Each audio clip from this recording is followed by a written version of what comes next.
আজিকালি ক্ৰিপ্টোকাৰেন্সিৰ বিষয়ে খুব মানুহে চৰ্চা কৰে, ডিসকাশনস কৰে। আপুনি ৰেডিঅ'টো শুনি যাব, কেতিয়াবা উইং মিউজিক বজাই বজাই শুনি যাব, এই ক্ৰিপ্টোকাৰেন্সি, অমুক ক্ৰিপ্টোকাৰেন্সি, বিটকইন।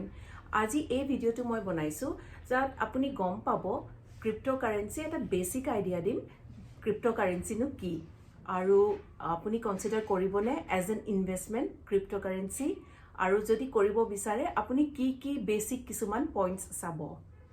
মই কনসিডাৰ কৰোঁ এতিয়া বিটকইন 2013ত বিটকইন ওলাইছিলে আৰু তাৰ দামটো বহুত চিপ আছিলে আৰু আজি বিটকইনৰ দামটো আমি সবেই জানো বহুত বাঢ়ি গ'ল।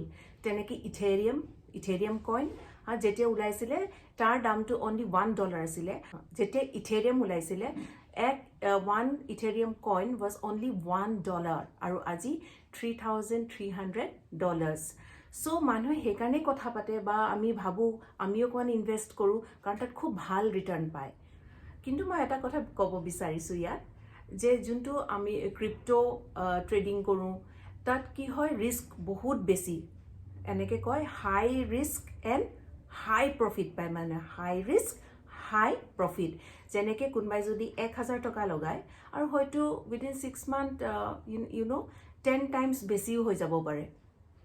আৰু তেনেকুৱা হোৱা আমি বহুত দেখিছো ইভেন্টস য'ত মানুহে তেনেকে পাইছে, বাট কেতিয়াবা হয় এইটো অনলি লাক, আপুনি ভালকে বুজিয়ে পোৱা নাই আৰু তেনেকে কেতিয়াবা ভুল কৰি আমি বহুত পইচা লগাই দিব পাৰো আৰু তাৰপিছত আমাৰ কি হ'ব লছ। সেইকাৰণে ভিডিঅ'টো একদম সিম্পল ভিডিঅ' এটা মই বনাইছো যাত আপুনি বুজি পাব ষ্টেপ ৱাইজ বেসিক কি আমি কেনেকে আগবাঢ়িব লাগে, আমি কেনেকে ইনভেষ্ট কৰিব লাগে। পইচা ইনভেষ্ট কৰাৰ আগতে মই এটা কথা আপোনালোকক জনাবলৈ বিচাৰিছো যে আপোনাৰ যদি কিবা LIC পলিচি আছে হেতু কন্টিনিউ কৰক, ফিক্স ডিপোজিট আছে কৰক, বেংকত যিখিনি আপোনাৰ নিজৰ লিকুইড মানি আছে গোটেইখিনি আনি পেলাই আপুনি ক্ৰিপ্টোত লগাব নালাগে। সেইখিনি আপুনি সিকিউৰ মানি, সেইখিনি আপুনি আপোনাৰ সিকিউৰ পইচা, সেইখিনি তেনেকেই চলি থাকিবলৈ দিব।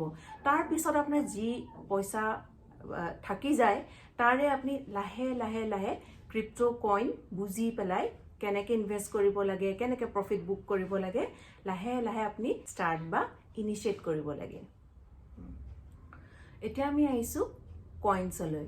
আমি জানো বিটকইন বা ইথেৰিয়াম আজি তাহাঁতৰ ভ্যালুটো বহুত বেছিকে বাঢ়ি গ'ল। কিয় বাঢ়ি গ'ল? বিকজ তাহাঁতৰ যিটো প্ৰজেক্টবোৰ ভাল, সেইকাৰণে তাৰ ভ্যালুটো বাঢ়ি যায়। আৰু এনেকুৱাও কইনছ আছে যাৰ একো প্ৰজেক্টেই নাই, খালি ক্ৰিপ্টো নামটো লৈ পেলাই চলাই আছে। আৰু আমি যদি তেনেকুৱা প্ৰজেক্টত পইচা খৰচ কৰি দিওঁ, সাপোজ মই 10,000 টকা আজি মই ইনভেষ্ট কৰিছো, by next year the value will come down to 0। সেইকাৰণে আমি যেতিয়া এটা কইন, মই যদি আজি এটা কইনত ফোকাস কৰিছো, মই যদি ভাবিছো মই ইনভেষ্ট কৰিম, মই চাম তাৰ টেকনলজিনো কি, প্ৰজেক্টনো কি, প্ৰজেক্টটো বাকি কইনছৰ পৰা কিয় ডিফাৰেণ্ট হলেহে আপোনাৰ তাৰ দামটো বাঢ়িব। সেইকাৰণে আপুনি যেতিয়া এটা কইন চইচ কৰে বা তাৰ বিষয়ে জানিব বিচাৰে, প্ৰথম কথা জানিব লাগে কইনটো ফান্ডামেন্টাল কি। আপুনি যেতিয়া এটা কইন চুজ কৰে বা জানিব বিচাৰে তাত কিছুমান কথা আপুনি জানিব লাগিব। ফাৰ্স্ট তাৰ টেকনলজিটোনো কি, প্ৰজেক্টটোনো কি, যদি যি প্ৰজেক্টতে পইচা কইনটো লগাইছে হেতু বাকি যি কমন কইনছ আছে তাত কিন্তু ডিফাৰেণ্ট কি, তাত ডিফাৰেন্স আছে, ডিফাৰেন্সনো কেলে, তেতিয়াহে সেই যিটো ক্ৰিপ্টো তাৰ যি ভ্যালু হেতু লাহে লাহে লাহেকে বাঢ়িব। মানে ফান্ডামেন্টাল অফ আ কইন হেতু আপুনি ভালকে বুজি পাব লাগিব, পঢ়িব লাগিব। ঠিক আছে? মই দ্বিতীয় কথাটো ক'ব বিচাৰিছো হাউ টু এনালাইজ আ coin. Analysis is very important. Coin analysis কৰাৰ আগত আপোনাৰ নলেজ আপুনি জানিব লাগিব about Bitcoin and Ethereum. আপুনি বিটকইন ষ্টাৰ্ট কেনেকে হ'ল, বিটকইনক মানুহে ইমান ট্ৰাষ্ট কেলে কৰিলে, বা বিটকইনৰ সাপ্লাইটো লিমিটেড কিয়, why only 21 মিলিয়ন কইনছে তাহাঁতি সাপ্লাই কৰিব। তৃতীয় কথা মই ক'ব বিচাৰিছো about the market value of the coin. যদি আজি এটা কইনৰ মাৰ্কেট ভ্যালু 1 ট্ৰিলিয়ন আছে, 1 ট্ৰিলিয়নৰ পৰা 2 ট্ৰিলিয়ন হ'বলৈ বহুত টান। আমি এতিয়া হোৱাইট পেপাৰনো কি অকমান বুজিবলৈ চেষ্টা কৰিম Every coin has a white paper.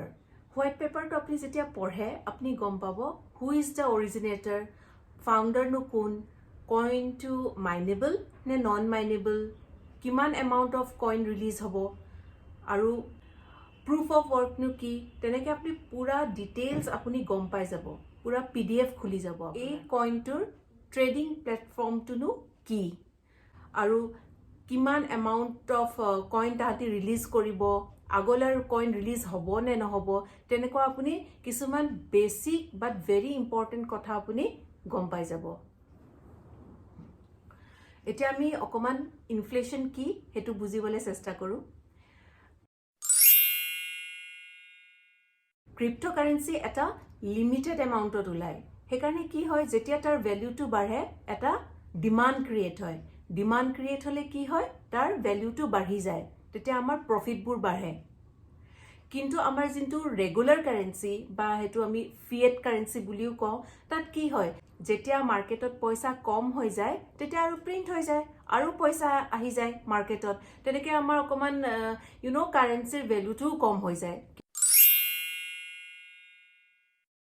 আৰু এটা কথা মই ডিসকাস কৰিব বিচাৰিছো বহুত মানুহে ভাবে that crypto is not environmental friendly because বহুত mining হয় তেতিয়া বহুত energy use হয় আৰু আমাৰ environment টো damage কৰে কিন্তু এতিয়া যিবিলাক crypto leader তাহাঁতি এই problem টো solve বা rectify কৰিবলৈ চেষ্টা কৰি আছে by using clean energy or renewable energy আৰু ভৱিষ্যতত এনেকুৱা হ'ব পাৰে যি আমাৰ traditional financial system আৰু যি এক cryptocurrency হেতু কয় decentralized financial system হেতু near future মাৰ্জু হৈ যাব পাৰে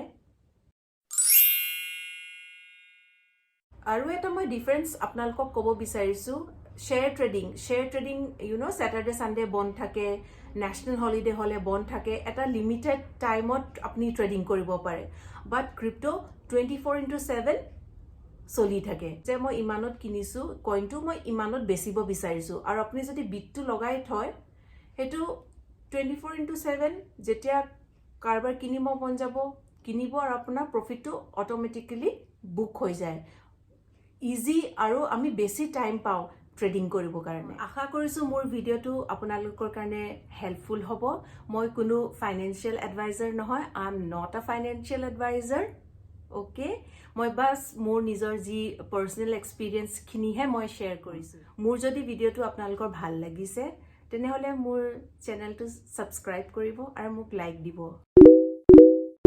আৰু কমেন্টত লিখিব নেক্সট টাইম আপোনালোকে কি বিষয়ে জানিব বিচাৰিছে how to invest in cryptocurrency বা আপুনি ক্ৰিপ্টোৰ পৰা প্ৰফিট বুক কৰি পেলাই কেনেকৈ বেংকৰ পৰা আপুনি পইচাখিনি উলিয়াব পাৰে আপোনাৰ প্ৰফিটটো মোক জনাব নমস্কাৰ